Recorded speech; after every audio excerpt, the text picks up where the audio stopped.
ಇವತ್ತು ನಾವೆಲ್ಲರೂ ಸಂಘವಾಗಿ ಕೂಡಿ ನಾವು ದೇವರನ್ನ ಆರಾಧಿಸ್ತೀವಿ. ಎಷ್ಟೋ ಚರ್ಚ್ಗಳು ಕಟ್ಟಿದ್ದಾರೆ, ಎಷ್ಟೋ ಚರ್ಚ್ನಲ್ಲಿ ವಿಶ್ವಾಸಗಳೆಲ್ಲ ದೇವರನ್ನ ಆರಾಧಿಸ್ತಿದ್ದಾರೆ. ಚರ್ಚ್ ಹೆಂಗೆ ಪ್ರಾರಂಭ ಆಗದ ಅದ್ರ ಬಗ್ಗೆ ನಾವು ಇವತ್ತು ಧ್ಯಾನ ಮಾಡೋಣ. ಚರ್ಚು ಫಸ್ಟ್ ಪ್ರಾರಂಭ ಮಾಡಿದ್ದಾರೆ ಯೇಸು ಸ್ವಾಮಿನೇ ಪ್ರಾರಂಭ ಮಾಡಿದ್ರು. ಇವಾಗ ಅನೇಕ ಚರ್ಚ್ಗಳು ಇದಾವ. ಚರ್ಚ್ ಅಂದ್ರೆ ಏನು? ಚರ್ಚ್ ಅಂದ್ರೆ ಬಿಲ್ಡಿಂಗ್ಗಳಲ್ಲ. ಚರ್ಚ್ ಅಂದ್ರೆ ಎಲ್ಲರೂ ಒಂದು ಪರಿಶುದ್ಧವಾಗಿ ಜೀವಿಸೋಕ, ಪರಿಶುದ್ಧವಾಗಿ ನಡ್ಕೊಳ್ಳೋಕ, ಪರಿಶುದ್ಧತೆನ ಕಲಿಯಕ, ಪರಿಶುದ್ಧತೆಯಲ್ಲಿದ್ದ ದೇವ್ರನ್ನ ಆರಾಧಿಸಕ್ ಕೂಡುವಂತ ಸ್ಥಳ. ಅವಾಗ ಆ ರೀತಿ ಇದ್ದಿಲ್ಲ ಅನ್ನೋ ಮಾತು.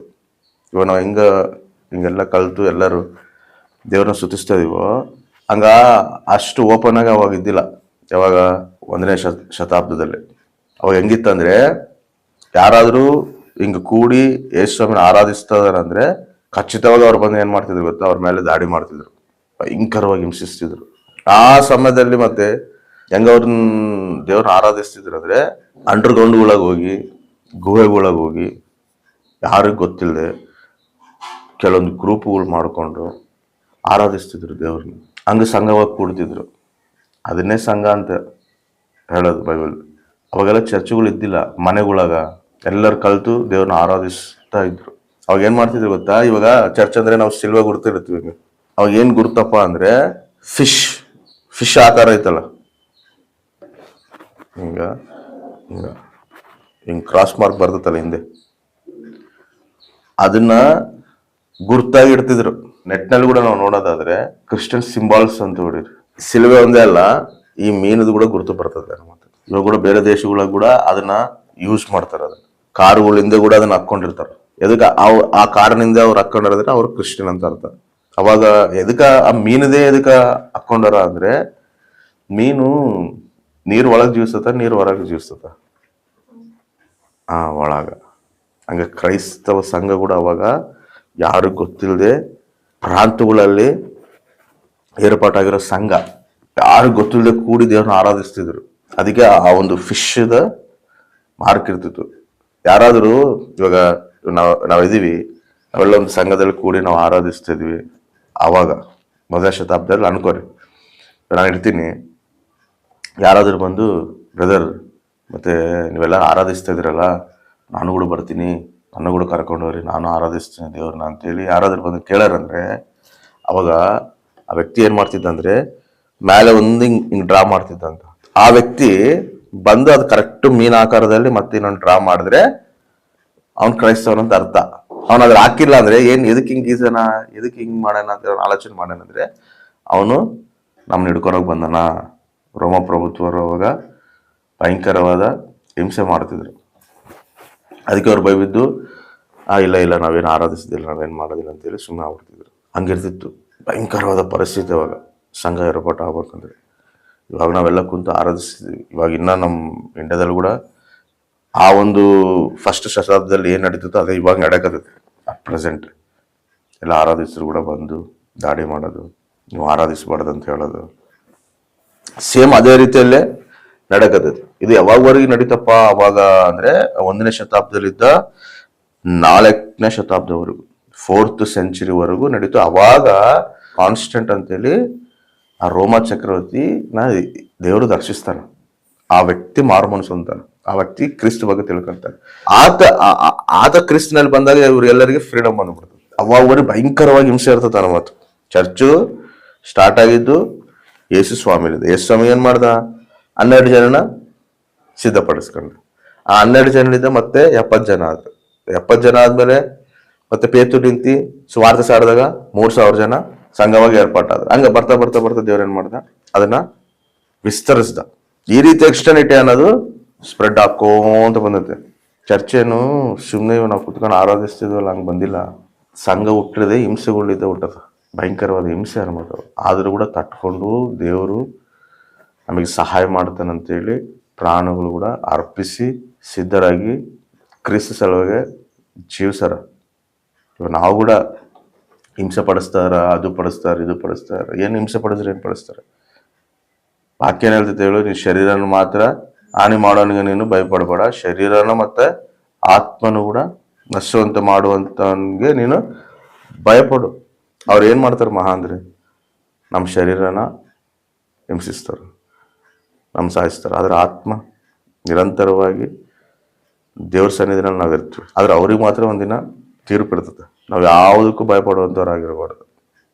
ಧೈರ್ಯವಾಗಿ ನಾವು ಕ್ರಿಸ್ತನ ಹಿಂಬಾಲಿಸುವಂಥವ್ರಾಗಿರ್ಬೇಕು. ಯಾಕಂದ್ರೆ ಫಸ್ಟ್ ಸೆಂಚುರಿನಲ್ಲಿ ಕೂಡ ಹಂಗೆ ಮಾಡಿರೋದು.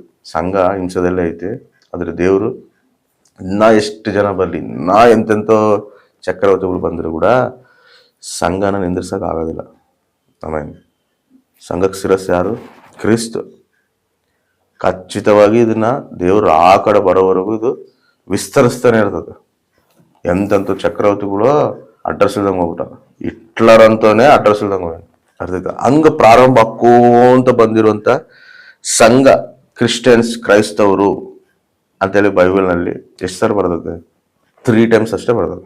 ಒಂದು ನೋಡ್ರಿ, ಅಪೊಸ್ತಲ ಕೃತ್ಯಗಳು 11ನೇ ಅಧ್ಯಾಯ 26ನೇ ವಚನ. ಆಮೇಲೆ ಅವರು ಪೂರ 1 ವರ್ಷ ಸಭೆಯವರ ಸಂಗಡ ಕೂಡಿದ್ದು ಬಹು ಜನರಿಗೆ ಉಪದೇಶ ಮಾಡಿದರು. ಅಂತಿಯೋಕ್ಯದಲ್ಲಿಯೇ ಶಿಷ್ಯರಿಗೆ ಕ್ರೈಸ್ತರೆಂಬ ಹೆಸರು ಮೊದಲು ಬಂತು. ಆಮೇನ್. ಮೊದಲು ಎಲ್ಲಿ ಬಂದೈತೆ ಕ್ರೈಸ್ತವ್ರ ಅಂತೇಳಿ ಹೆಸರು? ಅಂತ್ಯೋಕದಲ್ಲಿ ಬಂದೈತೆ. ಹೆಂಗ್ ಬಂದಾರ?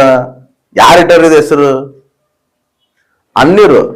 ಇವಾಗ ಕ್ರೈಸ್ತವರೆಲ್ಲರೂ ದೇವ್ರನ್ನ ಯೇಸುವನ್ನು ಆರಾಧಿಸೋರೆಲ್ಲರೂ ಅಂತಲ್ಲಿ ಕೂಡ್ತಿದ್ರೆ, ಇವ್ರು ಯೇಸುವನ್ನು ಆರಾಧಿಸೋರು, ಇವ್ರು ಯೇಸುವನ್ನು ಆರಾಧಿಸ್ತಾರೆ ಅಂತೇಳಿ ಅನ್ಯರೇ ನೋಡಿ ಇವರು ಕ್ರೈಸ್ತವರು ಅಂತೇಳಿ ಹೆಸರಿಟ್ಟರು. ಯಾವಾಗದು? ಫಸ್ಟ್ ಸೆಂಚುರಿನಲ್ಲಿ ಅಂತ್ಯೋಕದಲ್ಲಿದ್ದಾಗೆ ಕ್ರೈಸ್ತವರು ಎಂಬ ಹೆಸರು ಮೊದಲು ಇವರಿಗೆ ಬಂತು. ಅಲ್ಲಿ ಪ್ರಾರಂಭ ಆಗದ. ಅಂದ್ರೆ ನಮ್ಮನ್ನ ನೋಡಿ ಅನ್ಯರು ಇವರು ಕ್ರೈಸ್ತವರು ಅಂತೇಳಿ ಹೇಳ್ಬೇಕ. ಕ್ರೈಸ್ತವ್ರು ಅಂದ್ರೆ ಹೇಳೋದಂದ್ರೆ ಏನು? ವೈಟ್ ಡ್ರೆಸ್ ಹಾಕೊಂಡಿವಿ, ಬೊಟ್ಟಿಲ್ದಂಗಿದೀವಿ, ಅವೆಲ್ಲ ನೋಡಿ ಕ್ರೈಸ್ತವ್ರು ಅಂತಲ್ಲ. ನಮ್ಮ ಕ್ರಿಯೆಗಳ ನೋಡಿ ಕ್ರೈಸ್ತವ್ರು ಅನ್ನಬೇಕು. ಅವೆಲ್ಲ ಮತ. ವೈಟ್ ಡ್ರೆಸ್ ಹಾಕೋಬೇಕು, ಬೊಟ್ಟಿಲ್ದನೇ ಇರ್ಬೇಕು, ಇವೆಲ್ಲ ಮತ. ಕ್ರೈಸ್ತತ್ವ ಮಾರ್ಗ. ಆಮೇಲೆ ನಾವು ಜೀವಿಸೋ ಜೀವಿತ ಕ್ರಿಸ್ತನ ಕಾಣಬೇಕು ನಮ್ಮಲ್ಲಿ. ಅವರು ನೋಡ್ಬೇಕು, ಈ ಹುಡುಗ ಕ್ರೈಸ್ತವನು, ಈ ಹುಡುಗಿ ಕ್ರೈಸ್ತವಳು, ಹಂಗ ಗ್ರಹಿಸ್ಬೇಕು. ಹಂಗ ಅವಾಗ ಗ್ರಹಿಸರ, ಆ ಗ್ರಹಿಸೇ ಇವರು ಕ್ರೈಸ್ತವ್ರ ಅಂತೇಳಿ ಹೆಸರಿಟ್ಟಾರ. ನಮ್ಮನ್ನು ಕೂಡ ಅನ್ಯರು ನೋಡಿ ಕ್ರೈಸ್ತವ್ರ ಅಂತೇಳಿ ಹೆಸರಿಡ್ಬೇಕು. ಕೆಲವೊಬ್ರು ನೋಡಿ, ಏನಮ್ಮ ನೀನ್ ಚರ್ಚಿಗೆ ಹೋಗ್ತಿ, ಏನ್ ಕ್ರೈಸ್ತವಳ ಏನೋ ನೀನ್ ಜೀವಿಸೋ ಜೀವಿತ, ನೀನ್ ನಡವಳಿಕೆ ಅಸಲ್ ಕ್ರೈಸ್ತವರಿಗೆ ನಿನಗೆ ಸಂಬಂಧನೇ ಇಲ್ದಂಗಿದಿ, ನೀನೇನ್ ದೇವ್ರ ಆರಾಧಿಸ್ತೀವಿ, ನೀನೇನ್ ದೇವ್ರ ಸ್ತುತಿಸ್ತೀವಿ. ಹಂಗೆ ಎಷ್ಟೋ ಜನ ಅಂತಾರ. ನಾವು ಕಾಲೇಜುಗಳಾಗ್ಲಿ, ಫ್ರೆಂಡ್ಸ್ದಾಗ್ಲಿ, ನಮ್ಮ ಜೀವಿತ ನೋಡಿ, ನಮ್ಮ ಕ್ರಿಯೆಗಳು ನೋಡಿನೇ ಇವನು ಕ್ರೈಸ್ತವನು, ಇವಳು ಕ್ರೈಸ್ತವಳು, ನಮ್ಮಂಗಿರೋದಿಲ್ಲ, ನಮ್ಮಂಗ್ ಜೀವಿಸೋದಿಲ್ಲ, ಪ್ರತ್ಯೇಕವಾಗಿ ಜೀವಿಸ್ತಾರೆ ಇವರು. ಇವ್ರಿಗೊಂದು ಕ್ರಮ ಐತೆ, ಇವ್ರಿಗೊಂದು ಪದ್ಧತಿ ಐತೆ, ಇವ್ರು ದೇವ್ರ ಆಜ್ಞೆನ ಮೀರಿ ಇವರು ನಡ್ಕೊಳೋದಿಲ್ಲ ಅಂತೇಳಿ ನಮ್ಮ ಫ್ರೆಂಡ್ಸು, ನಮ್ಮ ಸ್ನೇಹಿತರು, ನಮ್ಮ ಕೊಲೀಗ್ಸು, ನಮ್ಮ ಪಕ್ಕ ಮನೆಯವರು ಹೇಳ್ಬೇಕ ಕ್ರೈಸ್ತವ್ರು ಅಂತೇಳಿ. ನಾವೇನು ಬೈಬಲ್ ಹಿಡ್ಕೊಂಡ್ ಬಂದ್ರೆ ಕ್ರೈಸ್ತವ್ರು ಅಂತ ಹೇಳಿದ್ರೆ ಎಲ್ಲರೂ ಹಿಡ್ಕೊಂತಾರ. ಎಲ್ಲರೂ ಹಿಡ್ಕೊಂಡಾರೆಲ್ಲ ಕ್ರೈಸ್ತವ್ರು ಆತಾರ. ನಮ್ಮ ನಡವಳಿಕೆ ನೋಡಿ, ನಾವು ಜೀವಿಸೋ ಜೀವಿತ ನೋಡಿ ನಮ್ಮನ್ನ ಕ್ರೈಸ್ತವ್ರು ಅನ್ನಬೇಕು, ಪರೀಕ್ಷಿಸ್ಕೋಬೇಕು. ನಾವು ಹೋಗ್ತಾರೆ ಕಾಲೇಜ್ಗಳಾಗ, ಮಾಡೋ ಕೆಲಸದಾಗ, ಜೀವಿಸೋ ಜೀವಿತದಾಗ ನಮ್ಮ ನೋಡಿ ಹಂಗ ಅನ್ಕಂತಾರೆ. ಇಲ್ಲ ನಾವೇ ಅವ್ರಂಗ ಜೀವಿಸ್ತಿದೀವ, ಅವ್ರು ಕೂಡ ಎಲ್ಲರೂ ಇರ್ತಾರ, ಅವ್ರ ಪ್ರಕಾರ ನಾವಿದೀವ, ಇಲ್ಲ ನಾವು ಅವ್ರಿಗೆ ಪ್ರತ್ಯೇಕವಾಗಿದೀವ. ನಮ್ಮ ನೋಡಿ ಅವರು ಈ ಹುಡುಗಿ ಹಂಗಲ್ಲ ಬಿಡಪ್ಪ, ಈ ಹುಡುಗ ಹಂಗಲ್ಲ ಬಿಡಪ್ಪ, ಇವರು ಕ್ರೈಸ್ತವ್ರು ಇವರು ಅಂತೇಳಿ ನಮ್ಮ ನೋಡಿ ಸಾಕ್ಷಿ ಹೇಳ್ತಾರ. ಅದು ಗ್ರಹಿಸ್ಕೋಬಹುದು. ಅದೇ ರೀತಿ ಎರಡನೇದಾಗಿ ಇದೇ ಅಪೊಸ್ತಲ ಕೃತ್ಯಗಳು. ಪೌಲ್ಗೆ ಅಗ್ರಪ್ಪ ರಾಜನ ಹೇಳ್ತಾನ. ಪೌಲು ಯೇಸು ಬಗ್ಗೆ ಸಾಕ್ಷಿ ಹೇಳ್ತಿರ್ತಾರ. ಸಾಕ್ಷಿ ಹೇಳ್ತಿದ್ದ ಅಗ್ರಪ್ಪ ರಾಜ ಒಂದು ಮಾತು ಹೇಳ್ತಾನ ನೋಡ್ರಿ. ಅಪೊಸ್ತಲ ಕೃತ್ಯಗಳು 26-28. ಅದಕ್ಕೆ ಅಗ್ರಿಪನು ಅಲ್ಪ ಪ್ರಯತ್ನದಿಂದ ನನ್ನನ್ನು ಕ್ರೈಸ್ತನಾಗುವುದಕ್ಕೆ ಒಡಂಬಡಿಸ್ತೀಯಾ ಎಂದು ಹೇಳಲು. ಅಂದ್ರೆ ನನ್ನನ್ನೇ ನೀನ್ ಕನ್ವಿನ್ಸ್ ಮಾಡ್ತಿದ್ದೆ, ನನ್ನ ಕೂಡ ಕ್ರೈಸ್ತವನಾಗಿ ಮಾಡ್ಬೇಕು ಅನ್ಕೊಂಡೆ. ಅಂದ್ರೆ ಕ್ರೈಸ್ತವಂದ್ರೆ ಸಪರೇಟ್ ಆಗಿರೋದು, ಪ್ರತ್ಯೇಕವಾಗಿ ಜೀವಿಸುವಂತವ್ರು. ಅದೇ ರೀತಿಯಲ್ಲಿ 1ನೇ ಪೇತ್ರ ಪತ್ರಿಕೆ 4:16. ಆದರೆ ಕ್ರೈಸ್ತನಾಗಿ ಬಾಧೆ ಪಟ್ಟರೆ ಅವನು ನಾಚಿಕೆ ಪಡದೆ ಆ ಹೆಸರಿನಿಂದಲೇ ದೇವರನ್ನು ಘನಪಡಿಸಲಿ. ಕ್ರೈಸ್ತನಾಗಿ ಬಾಧೆ ಪಡೋದಾಗ್ಲಿ, ನಾಚಿಕೆ ಪಡೋದಾಗ್ಲಿ ನಮ್ಮಲ್ಲಿ ಇರಬಾರ್ದು. ನಾವು ಧೈರ್ಯವಾಗಿ ಕ್ರಿಸ್ತರ್ ಅಂತ ಹೇಳಿ ಹೇಳಕನಕ ನಾವು ಸಿದ್ಧರಾಗಿರ್ಬೇಕ. ಕೆಲವೊಂದು ಟೈಮ್ನಲ್ಲಿ ನಮ್ಮ ಫ್ರೆಂಡ್ಸ್ಗಳ್ದಾಗ ನಮ್ಮ ಒಂದು ಕೊಲೀಗ್ಸ್ದಾಗ ನಾವು ಹೇಳ್ಕೊಳಕ ನೀವು ಯಾರು ಅಂದ್ರೆ ನಾವು ಕ್ರೈಸ್ತವ್ರು ಅಂತ ಹೇಳ್ಕೊಂಡ್ರೆ ನಾನು ಏನ್ ಮಾಡ್ತಾರೆ, ನಾವು ಕ್ರೈಸ್ತವ್ರು ಅಂತ ಹೇಳ್ಕೊಂಡ್ರೆ ನಾನು ದೂರ ಇಡ್ತಾರೆ, ನಾವು ಕ್ರೈಸ್ತವ್ರು ಅಂತ ಹೇಳ್ಕೊಂಡ್ರೆ ನಾನು ಹೆಂಗ್ ನೋಡ್ತಾರೇನೋ, ಹೆಂಗ್ ಟ್ರೀಟ್ ಮಾಡ್ತಾರೇನೋ ಅಂತೇಳಿ ಕ್ರೈಸ್ತವ್ರು ಅಂತ ಹೇಳ್ಕೊಳಕ್ಕೆ ಇಷ್ಟಪಡೋದಿಲ್ಲ. ಧೈರ್ಯವಾಗಿ ಹೇಳ್ಕೋಬೇಕು ನಾವು ಕ್ರೈಸ್ತವ್ರು ಅಂತೇಳಿ. ಆಮೇಲೆ ನೀನ್ ನನ್ನನ್ನ ಅನೇಕರ ಮುಂದೆ ಒಪ್ಕೊಂಡ್ರೆ ನಾನು ನಿನ್ನನ್ನ ತಂದೆ ಮುಂದೆ ಒಪ್ಕೊಂತೀನಿ ಅಂತೇಳಿ ಯೇಸು ಹೇಳ್ತಾನೆ. ಹಿಂಗ ಕ್ರೈಸ್ತವರಾಗಿ ಒಂದು ಗೂಡಲ್ಲೋ ಒಂದು ಗುಹೆನಲ್ಲೋ ಆರಾಧಿಸುತ್ತಿರುವಂತ ಕ್ರೈಸ್ತವರು ಆ ಒಂದು ಸಂಘ ಪ್ರಾರಂಭವಾಗಿದ್ದು ಎಲ್ಲವರೆಗೂ ಅಂದ್ರೆ 4th centuryವರೆಗೂ. ಫಸ್ಟ್ ಇರ್ತದೆ 400 years ಬಾಧನಲ್ಲಿ ಹಿಂಸೆಗೊಳಗೆ ಸಂಘ ನಡ್ಕೋಂತ ಬಂದತೆ. ಇವಾಗೆಲ್ಲ ನಮ್ಗೆ ಸ್ವಲ್ಪ ಫ್ರೀಡಮ್ ಐತೆ. ಇಂಕುಂತ ಆರಾಧಿಸ್ತಿದ್ವಿ ಅಂದ್ರೆ ಯಾರನ್ನೊಬ್ಬರು ಬಂದ್ಬಿಡ್ತಾರೆ, ಸಿಕ್ಕರಂದ್ರೆ ಅವ್ರನ್ನ ಅಲ್ಲೇ ಹತ ಮಾಡಿಸ್ತಿದ್ರು. ಅಷ್ಟು ಭಯನಲ್ಲಿ ಕೂಡ ಅವ್ರ ಕ್ರಿಸ್ತಿಗಾಗಿ ಹುಡುಕಂತ ಹೋಗಿ ಆರಾಧಿಸ್ತಿದ್ರಂತ. ಆಮೇಲೆ 400 ವರ್ಷ ಆದ್ಮೇಲೆ ಏನಾಗ್ತದಂದ್ರೆ ಈ ರೋಮನ್ ಚಕ್ರವರ್ತಿ ಕಾನ್ಸ್ಟೆಂಟ್ ಇರ್ತಾನಲ್ಲ, ಆತ ಯೇಸು ಸ್ವಾಮಿ ನಂಬ್ಕೊಂಡು ಯೇಸು ಸ್ವಾಮಿ ಆತನ ದರ್ಶಿಸಿದಾಗ ಆತ ಒಂದು ಚಟ ತರ್ತಾನ.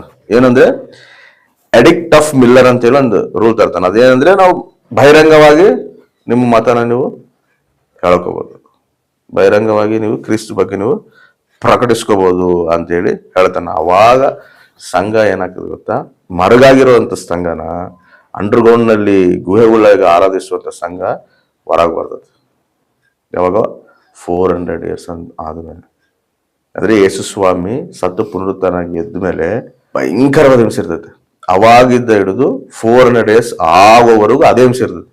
400 years ಆದ್ಮೇಲೆ ಈ ಒಂದು ಕಾನ್ಸ್ಟೆಂಟ್ ಅನ್ನ ರೋಮ ಚಕ್ರವರ್ತಿ ದೇವರು ದರ್ಶಿಸಿದಾಗ ಈ ಚಕ್ರವರ್ತಿ ಫ್ಯಾಮಿಲಿ ಎಲ್ಲ ರಕ್ಷಣೆ ಹೊಂದಿ ಯೇಸು ಸ್ವಾಮಿನ ನಂಬಿದಾಗ ಈತ ಆ ಒಂದು ರೂಲ್ ತರ್ತಾನೆ, ನೀವು ಆರಾಧಿಸಬಹುದು ಅಂತೇಳಿ ತರ್ತಾನೆ. ಅವಾಗ ಏನಾಗ್ತದೆ ಅಂದ್ರೆ ಈತ ಅದಕ್ಕೆ ಒಂದು ಹೆಸರು ಇಡ್ತಾನೆ. ರೋಮ ಚಕ್ರವರ್ತಿ ಅಲ್ಲ, ರೋಮನ್ ಕ್ಯಾಥಲಿಕ್. ಫಸ್ಟ್ ಸಂಘ ಪ್ರಾರಂಭವಾಗಿರೋ ಹೆಸರು ಯಾವುದು? Roman Catholic. ಕ್ಯಾಥಲಿಕ್ ಅಂದ್ರೆ ಯೂನಿವರ್ಸ್. ಹಂಗ ಇವ್ರು ಏನ್ ಮಾಡೋದಂದ್ರೆ ಅವಾಗ ಸಂಘಗಳು ಇರ್ತಾವಲ್ಲ, ಪ್ರತಿ ಸಂಘಗಳಿಗೆ ಹಿರಿಯನಿರ್ಬೇಕು. ಸಂಘ ದೊಡ್ಡವನು ಇರ್ತಾರಲ್ಲ, ಹಂಗ ಒಬ್ಬೊಬ್ಬ ಸಂಘಕ್ಕೆ ಒಬ್ಬ ಹಿರಿಯರು ಅಂದ್ರೆ ಒಬ್ಬ ಸೇವಕರು ಇರಬೇಕು. ಅವ್ರನ್ನೇ ಪೋಪ್ ಅಂತ ಹೇಳಿ ಕರೀತಾರೆ. ಈ ರೋಮನ್ ಚಕ್ರವರ್ತಿ ಆ ರೀತಿಯಾಗಿ ಮಾಡ್ತಾನೆ. ಇದು ಎಲ್ಲವರೆಗೂ ಅಂದ್ರೆ 600 years ವರೆಗೂ ನಡೀತದೆ. 600 years ವರೆಗೂ ನಡೀತಾನೆ ಇರುತ್ತೆ. 600 ಚೇಂಜ್ ಪೋಪು ಕೂಡ ಮೊನ್ನೆ ಪೋಪ್ ಇದ್ದ, ಆ ಸತ್ತ, ಮತ್ತೆ ಇನ್ನೊಬ್ಬ ಪೋಪ್ ಬಂದ. ಆ ಪೋಪ್ ಎಲ್ಲಿದ್ದೆ ಶಾಸನ, ಆ ಪೋಪ್ ಎಲ್ಲಿದ್ದೆ ನಡಿಬೇಕು. ಪೋಪ್ ಹೆಂಗಾಗ್ಬಿಡ್ತಾನಂದ್ರೆ ಪೋಪೆ ಒಂದು ದೇವ್ರ ಆಗ್ಬಿಡ್ತಾನ ಪ್ರಜೆಗಳಿಗೆ.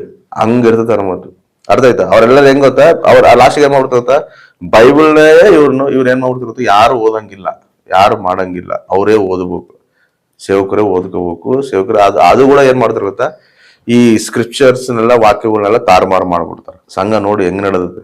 ದೇವರು ಸಂಘನ ಮನುಷ್ಯರು ತಮ್ಮ ಇಷ್ಟಾನುಸಾರ ತಾವು ಮಾಡಿಕೊಂಡು ಪ್ರಜೆಗಳನ್ನ ಮೋಸ ಮಾಡಿ ಆ ಒಂದು ಸಂಘ ಭಯಂಕರವಾದ ಹಿಂಸೆದೆಲ್ಲ ಐತವಾಗ. ಇದಕ್ಕಂದ್ರೆ ಇವಾಗ ನಿಮ್ ಪಾಪಗಳು ಹೋಗ್ಬೇಕಂದ್ರೆ ಏನ್ ಮಾಡ್ಬೇಕು ಹೇಳ್ರಿ? ಅವ್ರ ಏನಂತ ಹೇಳ್ತಾರಂದ್ರೆ, ನಿಮ್ ಪಾಪಗಳು ಹೋಗ್ಬೇಕಂದ್ರೆ ಒಂದ್ ಲೆಟರ್ ತಗೊಂಬರ್ರಿ, ನಮ್ಮ ಹತ್ರ ಒಂದ್ ಲೆಟರ್ ಇರುತ್ತೆ. ಆ ಲೆಟರ್ದಲ್ಲಿ ನೀವು ಬರ್ಸ್ಕೊಂಡು ನಿಮ್ ಪಾಪಗಳೆಲ್ಲ ನೀವು ಒಪ್ಕೊಂಡ್ರೆ ನಿಮ್ ಪಾಪಗಳೆಲ್ಲ ಹೋಗ್ತಾವ. ನಮ್ಮ ಹತ್ರ ಬಂದು ಒಪ್ಕೋಬೇಕು. ಯಾರ ತಲ್ಲಿ? ಪೋಪ್ ತಗೊಂಡು ಒಪ್ಕೋಬೇಕು. 1 ಲಕ್ಷ ಕೊಟ್ರೆ ನಿಮ್ ಪಾಪ ಹೋಗ್ತೈತೆ, 2 ಲಕ್ಷ ಕೊಟ್ರೆ ನಿಮ್ ಪಾಪ ಹೋಗ್ತೈತೆ. ಹಂಗೇಳಿ ಇವ್ರು ರೆವೆನ್ಯೂ ಹೆಚ್ಚು ಮಾಡ್ಕೊಳಕ ಅವಾಗ ಪ್ರಜೆಗಳಿಗೆ ಈ ರೀತಿ ಮೋಸ ಪಡಿಸಿ ಎಲ್ಲರೂ ಹೋಗೋದು, ಪೋಪದಲ್ಲಿ ಹೋಗೋದು, ಆ ಪೋಪದಲ್ಲಿ ತಮ್ಮ ಪಾಪಗಳು ಒಪ್ಕೊಳೋದು, ನಮ್ಮ ಪಾಪಗಳು ಹೋಗ್ಬಿಟ್ಟವ ಅನ್ಕೊಳೋದು. ಹಿಂಗಿತ್ತು ಅವಾಗ ಸಂಘ. ಹಿಂಗೆ ನಡೀತಿತ್ತು ಅವಾಗ.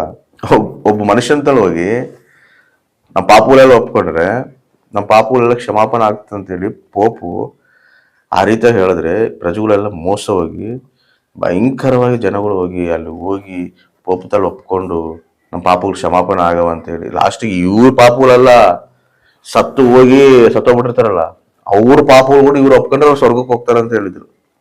ಅದನ್ನ ಕೂಡ ಒಪ್ಕೊಂಡ್ರೆ ಎಷ್ಟು ಲಕ್ಷಗಳು ಕೊಟ್ಟು ಹೋಗೋದು ಮಾಡಿ ಪ್ರಜೆಗಳನ್ನ ಮೋಸ ಪಡಿಸ್ತಾರೆ. ಆ ರೀತಿಯಾಗಿ ನಡೀತಿರುವಾಗ ಇನ್ನೊಂದೇನು ಗೊತ್ತಾ, ಈ ರೋಮ ಪ್ರಭುತ್ವದು ಇವ್ರದ್ದು ಮೇನ್ ಲ್ಯಾಂಗ್ವೇಜ್ ಯಾವ್ದು ಗೊತ್ತಾ? ಲ್ಯಾಟಿನ್ ಲ್ಯಾಂಗ್ವೇಜ್ ಇವ್ರದ್ದು. ಇವ್ರು ಇನ್ನೊಂದು ಏನ್ ಮಾಡಾರ ಗೊತ್ತಾ, ಪ್ರತಿಯೊಬ್ಬರು ಕೂಡ ನೀವು ಲ್ಯಾಟಿನ್ ಭಾಷೆನಲ್ಲೇ ನೀವು ಬೋಧಿಸ್ಬೇಕು, ಇನ್ನೊಂದು ಭಾಷೆದಲ್ಲಿ ನೀವು ಬೋಧಿಸ್ಬಾರ್ದು ಅನ್ನೊಂದು ಕ್ರಮ ತರ್ತಾರ ಮತ್ತು. ಎದಕ್ಕಂದ್ರೆ ಇವ್ರದ್ದು ಏನ್ ಗೊತ್ತಾ, ಒಂದು ಗುರಿ ಏನಿರ್ತದೆ ಅಂದ್ರೆ ಇವ್ರ ಒಂದು ಪ್ರಪಂಚ ಎಲ್ಲ ನಮ್ದೇ ಸಾಮ್ರಾಜ್ಯ ಇರಬೇಕು. ಅದಕ್ಕೆ ಇವರು ಚರ್ಚನ್ನು ಕೂಡ ಭಯಂಕರವಾಗಿ ಅಕ್ರಮ ಮಾರ್ಗದಲ್ಲಿ ನಡೆಸ್ತಾರೆ ನಮ್ಮತ್ತು. ಆ ಸಂದರ್ಭದಲ್ಲಿ 1050 600 ಇಯರ್ಸ್ ಆದ್ಮೇಲೆ 1000 ಇಯರ್ಸ್ ವರೆಗೂ ಅವಾಗ ಏನಾಗ್ತದೆ ಗೊತ್ತಾ, ಇವು ಡಿವೈಡ್ ಆಗ್ತಾವ. ಕೆಲವೊಬ್ರು ತಿರುಗಿ ಬಿದ್ದಿ ಏನ್ ಮಾಡ್ತಾರೆ ಅಂದ್ರೆ, ಬೇಡ ಬೇಡ ಬೇಡ ಇವೆಲ್ಲ ತಪ್ಪು ಬೋಧನೆಗಳು ನಡಕತ್ತವ, ಬೈಬಲ್ ಇಲ್ದಿದ್ದು ಹೇಳ್ತಾರೆ ಇವರು, ಭಾಷೆನ ಚೇಂಜ್ ಮಾಡಂತ ಹೇಳಿ ಭಾಷೆನ ಚೇಂಜ್ ಮಾಡಿ ಮಾತಾಡ್ಬೇಕನ್ನೋದು ಐತಾ ಎಲ್ಲನ ವಾಕ್ಯನಾಗ ಇಲ್ಲ. ಇನ್ನೊಂದು ಹೇಳ್ತಾರೆ ಗೊತ್ತಾ, ನೀವು ಸೇವೆ ಮಾಡ್ಬೇಕು, ನೀವು ಫಾದರ್ ಆಗ್ಬೇಕಂದ್ರೆ ನೀವು ಮದುವೆನೇ ಮಾಡ್ಕೋಬಾರ್ದು ಅಂತ ಹೇಳ್ತಾರೆ. ಅದಕ್ಕೆ ನೋಡಿ ಮತ್ತೆ ಕ್ಯಾಥಲಿಕ್ಸ್ನಾಗ ಭಾರಿ ಮಂದಿ ಫಾದರ್ಸ್ಗಳು ಮದುವೆ ಆಗೋದಿಲ್ಲ. ಇವನ್ನೆಲ್ಲ ತಗೊಂಡ್ಬರ್ತಾರೆ. ತಗೊಂಬಂದಾಗ ಇವಾಗ ಏನಾಗ್ತದ, ಡಿವೈಡ್ ಆಗ್ಬಿಡ್ತಾರೆ. ಮತ್ತು ಡಿವೈಡ್ ಆಗಿ ಏನ್ ಮಾಡ್ತಾರೆ ಗೊತ್ತಾ, ಒಂದು ರೋಮನ್ ಕ್ಯಾಥಲಿಕ್ ಒಂದ್ ಕಡೆ ಆಗ್ತದೆ, ಇನ್ನೊಂದು ಆರ್ಥೋಡಾಕ್ಸ್ ಚರ್ಚ್ ಅಂತೇಳಿ ಇವರು ಒಂದು ರೀತಿನಲ್ಲಿ ಸಪರೇಟ್ ಆಗ್ತಾರೆ ನಮ್ಮದು. ಅಂದ್ರೆ ಏನು ಆರ್ಥೋಡಾಕ್ಸ್ ಅಂದ್ರೆ ಏನಂದ್ರೆ, ಏನ್ ವಾಕ್ಯ ಇರ್ತದೆ ಆ ವಾಕ್ಯ ಪ್ರಕಾರನೇ ನಡ್ಸ್ಕೋಬೇಕು ಸಂಘನ, ಬೇರೆ ರೀತಿನಾಗ ನಾವು ನಡ್ಸ್ಕೋಬಾರ್ದು ಅಂತ ಹೇಳಿ ಇವ್ರು ಏನ್ ಮಾಡ್ತಾರೆ ಗೊತ್ತಾ, ಅದು ನಡೆಸ್ತಾರೆ. ಅದು ಒಂದು ಏನು ಗೊತ್ತಾ, ನಾಲ್ಕು ಡಿವೈಡ್ ಆಗ್ತಾವ ಆರ್ಥೋಡಾಕ್ಸ್ ನಲ್ಲಿ. ಒಂದು ಗ್ರೀಕ್ ಆರ್ಥೋಡಾಕ್ಸ್, ಅಂದ್ರೆ ಗ್ರೀಕರೆಲ್ಲರೂ ಅವರೆಲ್ಲ ಒಂದು ರೀತಿನಾಗ ಬರ್ತಾರೆ. ಆಮೇಲೆ ರಷ್ಯನ್ ಆರ್ಥೋಡಾಕ್ಸ್, ಇವರೆಲ್ಲ ಒಂದು ರೀತಿನಾಗ ಬರ್ತಾರೆ. ಇನ್ನೊಂದು ಗೊತ್ತಾ, ಕಾಪ್ಟಿಕ್ ಆರ್ಥೋಡಾಕ್ಸ್, ಅಂದ್ರೆ ಇವ್ರಂದ್ರೆ ಈಜಿಪ್ಷಿಯನ್ ಲ್ಯಾಂಗ್ವೇಜಸ್, ಐಗುಪ್ತು ಇರ್ತಲ್ಲ ಅವರು ಒಂದು ರೀತಿನಾಗ ಬರ್ತಾರೆ. ಇನ್ನೊಂದು ಫಿನಿಶ್ ಆರ್ಥೋಡಾಕ್ಸ್ ಅಂದ್ರೆ ಫಿನ್ಲ್ಯಾಂಡ್, ಇವರೆಲ್ಲ ಒಂದು ರೀತಿನಾಗಿ ಇವರೆಲ್ಲ ಬರ್ತಾರ ನಮ್ಮ ಅರ್ಥ. ಇವ್ರು ಏನ್ ಹೇಳ್ತಾರೆ ಗೊತ್ತಾ, ಲ್ಯಾಂಗ್ವೇಜಸ್ ಏನ್ ನಮ್ಗೆ ಅವಸರ ಇಲ್ಲ, ನಮ್ ಲ್ಯಾಂಗ್ವೇಜ್ನಾಗ ನಾವು ಫಿನ್ಲ್ಯಾಂಡ್ನಾಗ ಇದೀವಿ, ನಮ್ ಲ್ಯಾಂಗ್ವೇಜ್ನಾಗ ನಾವು ಬೋಧಿಸ್ಕೊಂತೀವಿ. ನಾವು ಈಜಿಪ್ಟ್ನಾಗ ಇದೀವಿ, ಈಜಿಪ್ಟ್ನ ನಮ್ ಲ್ಯಾಂಗ್ವೇಜ್ ಏನಿದೆ ನಮ್ಮ ಲ್ಯಾಂಗ್ವೇಜ್ನ ನಾವು ಬೋಧಿಸ್ಕೊಂತೀವಿ, ನಮ್ಮ ಲ್ಯಾಂಗ್ವೇಜ್ ನಾವು ಹೇಳ್ಕೊಂತೀವಿ. ಇವ್ರು ಏನ್ ಮಾಡ್ತಾರೆ ಅಂತ ಎಲ್ಲ ತಿರುಗಿ ಬಿದ್ದು ಇವರು ಸೈಡಿಗೆ ಬಂದ್ಬಿಡ್ತಾರೆ. 1600 ಇಯರ್ಸ್ ವರೆಗೂ, ಇವಾಗ ಯಾವ ಇಯರ್ನಾಗ ಇದೀವಿ ನಾವು, 2025 ಅಂದ್ರೆ 16 ಇಯರ್ಸ್ ಅಂದ್ರೆ ಇಲ್ಲಿದ್ದು ನೋಡಿದ್ರೆ 400 ಇಯರ್ಸ್ ಕೆಳಗ ವರೆಗೂ ಕೂಡ ಅದೇ ವಾತಾವರಣ ಇತ್ತು. ಆ ಟೈಮ್ನಲ್ಲಿ ದೇವರು ಮಾರ್ಟಿನ್ ಲೂಥರ್ನ ಏರ್ಪಾಟ್ ಮಾಡ್ಕೊಂತಾನೆ. ಮಾರ್ಟಿನ್ ಲೂಥರ್ ಏನ್ ಮಾಡ್ತಾರೆ, ಮಾರ್ಟಿನ್ ಲೂಥರ್ ಕೂಡ ಈ ರೋಮನ್ ಕ್ಯಾಥಲಿಕ್ ನಲ್ಲೇ ಇರ್ತಾನ, ರೋಮನ್ ಕ್ಯಾಥಲಿಕ್ ನಲ್ಲೇ ನಡೀತಿರ್ತಾನ. ಆದ್ರೆ ಮಾರ್ಟಿನ್ ಲೂಥರ್ ಏನ್ ಮಾಡ್ತಾನೆ ಗೊತ್ತಾ, ದೇವರು ದರ್ಶಿಸಿದಾಗ ಬೈಬಲ್ನ ಚೆನ್ನಾಗಿ ಧ್ಯಾನ ಮಾಡ್ಕೊಂಡಾಗ ಅವಾಗ ಇವ್ರು ಮಾಡ್ತಿರೋದೆಲ್ಲ ಮೋಸ ಮಾಡ್ತಾರ ಅಂತೇಳಿ ಮಾರ್ಟಿನ್ ಲೂಥರ್ ಇನ್ನು ಕೆಲವೊಂದು ಮಂದಿ ತಿರುಗಾಟ ಮಾಡ್ತಾರೆ, ಹೋರಾಡ್ತಾರ. ಮಾರ್ಟಿನ್ ಲೂಥರ್ದು ಮೇನ್ ಏನ್ ಗೊತ್ತಾ, ಈ ಹೋರಾಡಕ 5 ಕಾರಣಗಳು. ಒಂದು ಏನು ಗೊತ್ತಾ, ಇವ್ರು ಏನಂತ ಹೇಳ್ತಿರ್ತಾರ, ಈ ವಾಕ್ಯನೇ ಬಿಟ್ಟು ವಾಕ್ಯ ವಿರುದ್ಧವಾಗಿ ನಡ್ಕೊಂತಿರ್ತಾರೆ. ಅದಕ್ಕೆ ಏನ್ ಹೇಳ್ತೀನಿ ಗೊತ್ತಾ, ಈತ ವಾಕ್ಯನ ಆಧಾರ ಮಾಡ್ಕೊಂಡೇ ನಾವು ಜೀವಿಸ್ಬೇಕು, ವಾಕ್ಯನ ಆಧಾರ ಮಾಡ್ಕೊಂಡೇ ನಾವು ಸಂಘನ ಕಟ್ಕೋಬೇಕು, ವಾಕ್ಯನ ಆಧಾರ ಮಾಡ್ಕೊಂಡೇ ನಮ್ಮ ಜೀವಿತದಲ್ಲಿ ನಾವು ಕಟ್ಕೋಬೇಕು ಅಂತ ಹೇಳಿ ಒಂದು ಆತಂದು ಹೋರಾಟದಲ್ಲಿ ಒಂದು. ಎರಡನೇದಾಗಿ ಏನಂದ್ರೆ ಆತಂದು ಇವ್ರೇನಂತ ಹೇಳ್ತಿರ್ತಾರ, ಪೋಪದಲ್ಲಿ ಬಂದು ನಮ್ಮ ಪಾಪಗಳು ಒಪ್ಕೊಂಡ್ರೆ ಪಾಪ ಹೋಗ್ತಾವ ಅಂತ ಹೇಳ್ತಿರ್ತಾರ. ವಾಕ್ಯನಾಗ ಏನಂತ ಹೇಳ್ತೇವೆ, ವಿಶ್ವಾಸಲಿದ್ದನೆ ನಾವು ರಕ್ಷಣೆ ಹೊಂದ್ತೀವಿ, ವಿಶ್ವಾಸಲಿದ್ದನೆ ನಾವು ನೀತಿವಂತರಾಗ್ತೀವಿ. ಅದಕ್ಕೆ ಯೋಹಾನ ಸುವಾರ್ತೆ 3:16 ಏನಂತ ಹೇಳಿ, ದೇವ್ರ ಲೋಕವನ್ನು ಎಷ್ಟೋ ಪ್ರೀತಿಸಿ ತನ್ನ ಒಬ್ಬನೇ ಮಗನನ್ನು ಕೊಟ್ಟನು, ಆತನನ್ನು ನಂಬುವವನು ಒಬ್ಬನಾದರೂ ನಾಶವಾಗದೆ ಎಲ್ಲರೂ ನಿತ್ಯ ಜೀವ ಪಡೆಯಬೇಕಾದ ಆತನ ಕೊಟ್ಟ. ಅಂದ್ರೆ ಒಬ್ಬನಾದ್ರೂ ನಾಶವಾಗದೆ ಹೆಂಗ, ಯಾರನ್ನ ನಂಬಬೇಕು, ಕ್ರಿಸ್ತನ, ಅಂದ್ರೆ ನಂಬಿಕೆಯಲ್ಲಿದ್ದೇನೆ ನಾವು ನೀತಿವಂತರಾಗ್ತೀವಿ. ಮೂರನೇದಾಗಿ ಕೃಪೆಯಿಂದಲೇ ನಾವು ನೀತಿವಂತರಾಗ, ವಿಶ್ವಾಸ ಮತ್ತೆ ಕೃಪೆಯಿಂದಲೇ ನಾವು ನೀತಿವಂತರಾಗ. ಇದು ಕೂಡ ನೋಡ್ರಿ FSC ಪತ್ರಿಕೆದಲ್ಲಿ ಒಂದು ಮಾತಾಯ್ತು. FSC ಪತ್ರಿಕೆ 2ನೇ ಅಧ್ಯಾಯ 8-9. ನಂಬಿಕೆಯ ಮೂಲಕ ಕೃಪೆಯಿಂದಲೇ ರಕ್ಷಣೆ ಹೊಂದಿದವರಾಗಿದ್ದೀರಿ. ಆಮೇನ್. ಏನಂತ, ನಂಬಿಕೆಯ ಮೂಲಕವೇ ಕೃಪೆಯಿಂದಲೇ ರಕ್ಷಣೆ ಹೊಂದಿದವರಾಗಿದ್ದೀರಿ. ಹೆಂಗಾಗತ್ತೆ ಅದು, ನಂಬಿಕೆಯಲ್ಲಿದ್ದ ಕೃಪೆಯಿಂದ, ಯಾರು ದೇವ್ರ ಕೃಪೆಯಲ್ಲಿದ್ದರೆ ನಾವು ರಕ್ಷಣೆ ಹೊಂದಿರ್ತೀವಿ ತಪ್ಪ ಯಾರ ತಲೆ ಹೋಗಿ ಒಪ್ಕೊಳ್ಳೋದ್ರಿಂದ ನಾವು ರಕ್ಷಣೆ ಹೊಂದೋದಿಲ್ಲ. ಇವೆಲ್ಲ ವಾಕ್ಯಗೆ ವಿರುದ್ಧವಾದದ್ದು ಅಂತ ಹೇಳಿ ಮಾರ್ಟಿನ್ ಲೂಥರ್ ಏನ್ ಮಾಡ್ತಾರೆ ಗೊತ್ತಾ, ಅದನ್ನ ಹಿಡ್ಕೊಂಡು ಹೋರಾಡ್ತಾರೆ. ಅದೇ ರೀತಿಯಲ್ಲಿ ಕ್ರಿಸ್ತನಿದ್ದಾನೆ, ಪೋಪ್ ಇದ್ದ ಅಲ್ಲ. 4ನೇ ಅಂಶ ಹೋರಾಡೋದೇನು, ನೀವು ಪೋಪಲ್ಲಿದ್ದ ರಕ್ಷಣೆ ಬರ್ತದೆ ಅನ್ಕಂತೀರಿ, ಪೋಪಲ್ಲಿದ್ದು ಬರೋದಿಲ್ಲ. ಕ್ರಿಸ್ತಲಿದ್ದರೆ ರಕ್ಷಣೆ ಬರ್ತದೆ. ಪೋಪ್ ನಮ್ ಸಲ ಸತ್ತಿಲ್ಲ, ಕ್ರಿಸ್ತ ನಮ್ ಸಲ ಸತ್ತು ಪುನರುತ್ಥಾನಾಗಿ ಎದ್ದನ. ಕ್ರಿಸ್ತಲಿದ್ದಾನೆ ನಮಗೆ ರಕ್ಷಣೆ, ಆ ಹೆಸರಲ್ಲಿದ್ದಾನೆ ನಮಗೆ ರಕ್ಷಣೆ. ಅದಕ್ಕೆ ಅಪೊಸ್ತಲ ಕೃತ್ಯದಲ್ಲಿ ಒಂದು ಮಾತು ಹೇಳ್ತಾರೆ ನೋಡ್ರಿ. ಅಪೊಸ್ತಲ ಕೃತ್ಯಗಳು 4ನೇ ಅಧ್ಯಾಯ 12ನೇ ವಚನ. ಬರಬೇಕಾದ ರಕ್ಷಣೆಯು ಇನ್ಯಾರಲ್ಲಿಯೂ ಸಿಕ್ಕುವುದಿಲ್ಲ, ಹಾ ಆ ಹೆಸರಿನಿಂದಲೇ ಹೊರತು ಆಕಾಶದ ಕೆಳಗೆ ಮನುಷ್ಯರೊಳಗೆ ಕೊಡಲ್ಪಟ್ಟಿರುವ ಬೇರೆ ಯಾವ ಹೆಸರಿನಿಂದಲೂ ನಮಗೆ ರಕ್ಷಣೆ ಆಗುವುದಿಲ್ಲ ಎಂದು ಹೇಳಿದನು. Amen, hallelujah. ಆ ಹೆಸರಿನಲ್ಲೇ ಹೊರತು ಆಕಾಶದ ಕೆಳಗೆ ಮನುಷ್ಯರು ಕೊಡಲ್ಪಟ್ಟ ಬೇರೆ ಯಾವ ಹೆಸರಿದ್ರು ಕೂಡ ನಮಗೆ ರಕ್ಷಣೆ ಬರೋದಿಲ್ಲ. ಯಾವ ಹೆಸರಿದ್ದ? ಆ ಹೆಸರಂದ್ರೆ ಯೇಸು ಹೆಸರಿದ್ದ. ಅಥವಾ ಹೋರಾಡಿರೋ ಅಂಶಗಳೇನು? ಒಂದು ವಾಕ್ಯಾನುಸಾರವಾಗಿ ನಾವು ಸಂಘನ ಕಟ್ಕೋಬೇಕು, ನಮ್ಮನ್ನು ಕಟ್ಕೋಬೇಕು. ಅದೇ ರೀತಿಯಲ್ಲಿ ನಂಬಿಕೆಯಲ್ಲಿದ್ದೇನೆ ನಾವು ನೀತಿವಂತರಾಗ್ತೀವಿ ತಪ್ಪ ನಾವು ಯಾರ ತಲ ಹೋಗಿ ಒಪ್ಕೊಳ್ಳೋದ್ರಿಂದ ನಾವು ನೀತಿವಂತರು ಆಗೋದಿಲ್ಲ. ಕೃಪೆ ಇದ್ದಲ್ಲೇ ನಾವು ರಕ್ಷಣೆದಲ್ಲಿ ಬರ್ತೀವಿ ತಪ್ಪ ಬೇರೆ ಯಾವ್ದರಿಂದ ರಕ್ಷಣೆದಲ್ಲಿ ಬರೋದಿಲ್ಲ. ನಾವು ಏನೋ ಲೆಟರ್ ಬರೆದು ಕೊಟ್ರೆ, ಅವು ಬರೆದು ಕೊಟ್ರೆ ರಕ್ಷಣೆ ನಮಗೆ ಸಿಗೋದಿಲ್ಲ. ದೇವ್ರ ಕೃಪೆಲಿದ್ದೇನೆ ನಮಗೆ ರಕ್ಷಣೆ ಸಿಗ್ತದೆ. ಅದೇ ರೀತಿಯಲ್ಲಿ ಕ್ರಿಸ್ತನ ಹೆಸರಲ್ಲಿದ್ದೇನೆ ನಮ್ಗೆ ರಕ್ಷಣೆ ಸಿಗ್ತದೆ ತಪ್ಪ ಯಾವ ಒಂದು ಸೇವಕನಲ್ಲಿದ್ದಾಗ್ಲಿ ಇನ್ನೊಬ್ಬರಲ್ಲಿದ್ದಾಗ ನಮಗೆ ರಕ್ಷಣೆ ಸಿಗೋದಿಲ್ಲ. ಯಾವಾಗಾದ್ರೂ ಮಾರ್ಟಿನ್ ಲೂಥರ್ನ ದೇವರು ಎದ್ದಾಳಿಸ್ತಾನೋ, ಮಾರ್ಟಿನ್ ಲೂಥರ್ ಯಾವಾಗಾದ್ರೂ ಈ ರಿಫಾರ್ಮೇಶನ್ ತರ್ತಾನೋ, ಅವಾಗೆ ಪ್ರೊಟೆಸ್ಟೆಂಟ್ಸ್ ಆಗಿ ಡಿವೈಡ್ ಆಗ್ತದೆ. ಅಲ್ಲಿವರೆಗೂ ಕೂಡ ಯಾವಾಗವರೆಗೂ ಹೇಳು 1600 ಇಯರ್ಸ್ ವರೆಗೂ ಕೂಡ ಇವರು ಭಯಂಕರವಾದ ಸಂಘನ ತಪ್ಪು ದಾರಿಯಲ್ಲಿ ನಡೆಸ್ತಾರೆ. ದೇವ್ರು ಮಾರ್ಟಿನ್ ಲೂಥರ್ ಎದ್ದೇಳಿಸಿಲ್ಲ ಅಂದ್ರೆ ಇವಾಗವರೆಗೂ ಕೂಡ ನಾವು ಕೂಡ ತಪ್ಪು ದಾರಿನಲ್ಲೇ ರಕ್ಷಣೆ ಹೆಂಗ್ ಸಿಗ್ತದೆ ಅಂದ್ರೆ ಪೋಪ್ ತಗೋಬೇಕು ರಕ್ಷಣೆ ಸಿಗ್ತದೆ ಅನ್ಕೊಂಡು ಭ್ರಮದಲ್ಲೇ ಇರ್ತಿದ್ವಿ. ಆದ್ರೆ ದೇವರು ಮಾರ್ಟಿನ್ ಲೂಥರ್ನ ಎದ್ದೇಳಿಸ್ತ. ಅದಕ್ಕೆ ಮತ್ತೆ ಇವಾಗ ಕ್ಯಾಥಲಿಕ್ಸು ಪ್ರೊಟೆಕ್ಷನ್ಸ್ ಅಂತ ಹೇಳಿ ಹೇಳ್ತಾರೆ. ನೀವು ಕ್ರಿಶ್ಚಿಯನ್ಸ್ ಅಂದ್ರೆ ನೀವು ಕ್ಯಾಥಲಿಕ್ಸ್ ಪ್ರೊಟೆಕ್ಷನ್ಸ್ ಅಂತ ಕೇಳ್ತಾರೆ. ಹೌದಾ? ಮತ್ತೆ ಪ್ರೊಟೆಕ್ಷನ್ಸ್ ಅಂತ ತಂದಿರೋ ಈ ರಿಫಾರ್ಮೇಶನ್ ತಂದಿರೋದು ಯಾರು? Martin Luther. ರಕ್ಷಣೆ ನಮಗೆ ಕ್ರಿಸ್ತಲಿದ್ದೇನೆ ಸಿಗ್ತದೆ, ನಂಬಿಕೆಯಲ್ಲಿದ್ದೇನೆ ಸಿಗ್ತದೆ, ಕೃಪೆಯಲ್ಲಿದ್ದೇನೆ ಸಿಗ್ತದೆ. ಆತನ ಹೆಸರಲ್ಲಿದ್ದೇನೆ ನಮಗೆ ರಕ್ಷಣೆ. ದೇವರಿಗೆ ಮಹಿಮೆ ಆಗ್ಬೇಕು. ವಾಕ್ಯನೇ ಆಧಾರ ಮಾಡಿಕೊಂಡು ನಾವು ಜೀವಿಸ್ಬೇಕು. Amen, hallelujah. ಅರ್ಥ ಆಯ್ತಾ? ಅವರಿಗೆ ಪೋಪ್ ಹೆಂಗಿದ್ದಂದ್ರೆ ಪೋಪ್ ಏನ್ ಹೇಳ್ತಾನೋ ಅದೇ ಫೈನಲ್. ಕಿಮ್ ಏನ್ ಹೇಳ್ತಾನ ಅದೇ ಫೈನಲ್. ಹೌದಾ? ಇನ್ನೊಂದು ಏನ್ ಮಾಡೋಣ ಗೊತ್ತಾ? ಕಿಮ್ ಬೈಬಲ್ನ ಆದಿಯಲ್ಲಿ ಎಲ್ಲಿ ವಾಕ್ಯವಿತ್ತು ಅಂತ ಹೇಳಿದ್ರೆ ಇವನ್ ಏನ್ ಮಾಡೋದು, ಆದಿಯಲ್ಲಿ ಕಿಮ್ ಇದ್ದ ಅಂತ ಹೇಳ್ಬಾರ್ಕ ನಾನು. ಅವನೇ ದೇವರು. ಆ ವಾಕ್ಯವೇ ದೇವರಾಗಿತ್ತಂದ್ರೆ ಆ ಕಿಮ್ಮೆ ದೇವರಾಗಿದ್ದ. ಅವನೇನ್ ಬರ್ದು ಕೂಡ ಅದು ಕೇಳಬೇಕು. ಅದು ವ್ಯತಿರೇಕ ಮಾಡಿದ್ರೆ ಸಾಯಿಸ್ತಾರ. ಹಂಗ ಪೋಪವರು ಕೂಡ ಅಂತ ಒಂದು ಪರಿಸ್ಥಿತಿನಲ್ಲಿ ದೇವರು ಸಂಘನ ಭಯಂಕರವಾದ ಪರಿಸ್ಥಿತಿಯಲ್ಲಿದ್ದ ದೇವರು ಬಿಡಿಸಿ ಇವಾಗ ವಾಕ್ಯಗೆ ವಿಧೇಯರಾಗಿ ವಾಕ್ಯಾನುಸಾರ ನಡೆಸುವಂತ ಸಂಘವಾಗಿ ದೇವರು ನಡೆಸ್ತಾನೆ. ಅದು ಕೂಡ ಎಷ್ಟೋ ಆಟಗಳು ಬರ್ತಾರೆ. ಇದ್ರಾಗ ಕೂಡ ತಪ್ಪು ಬೋಧಿಸೋರು ತಪ್ಪು ಡಿನಾಮಿನೇಷನ್ಗಳು ಮಾಡಿಕೊಂಡು ಅದರ ಇಲ್ಲ. ಎಷ್ಟು ಡಿನಾಮಿನೇಷನ್ಗಳು ಅದಾವ ಹೇಳ್ರಿ? ಎಷ್ಟು ಡಿನಾಮಿನೇಷನ್ಗಳು ಅದಾವೋ. ಕ್ರೈಸ್ತತ್ವದಲ್ಲೇ ಇಷ್ಟು ಡಿನಾಮಿನೇಷನ್ ಅದಾವ. ಸಂಘ ಹೆಂಗ ಪ್ರಾರಂಭ ಆಗತ್ತೆ, ಎಷ್ಟು ಶ್ರಮಗಳಿದ್ದ ಸಂಘ ಬಂದತೆ. ಹೆಂಗ್ ದೇವ್ರು ಅದರ ತಪ್ಸನ ಮಾರ್ಟಿನ್ ಲೂಥರ್ಲಿದ್ದ ದೇವರು ಒಂದು ರಿಫಾರ್ಮೇಶನ್ ತಂದನ.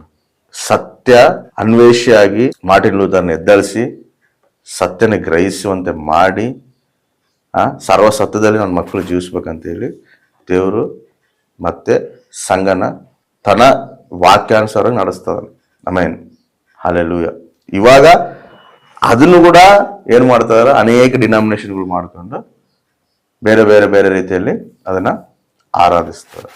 ನೋಡೋಣ ನಾವು ನೆಕ್ಸ್ಟ್ ದೇವರು ಚಿತ್ತವಾದ್ರೆ ಯಾವ ಸಂಘಗಳಾಗವ, ಎಷ್ಟೆಷ್ಟು ಡಿನಾಮಿನೇಷನ್ಗಳಾಗವ, ಎದಕ್ಕೆ ಡಿನಾಮಿನೇಷನ್ಗಳಾಗವ, ಅವ್ರು ಹೇಳ್ತಿರೋ ಬೋಧ ಏನು, ಅದ್ರಾಗ ಯಾವ್ದು ಸತ್ಯ ಯಾವುದಿಲ್ಲ ಅನ್ನೋದು ನಾವು ದೇವ್ರ ಚಿತ್ತವಾದ್ರೆ ನೆಕ್ಸ್ಟ್ ನಾವು ಧ್ಯಾನ ಮಾಡೋಣ.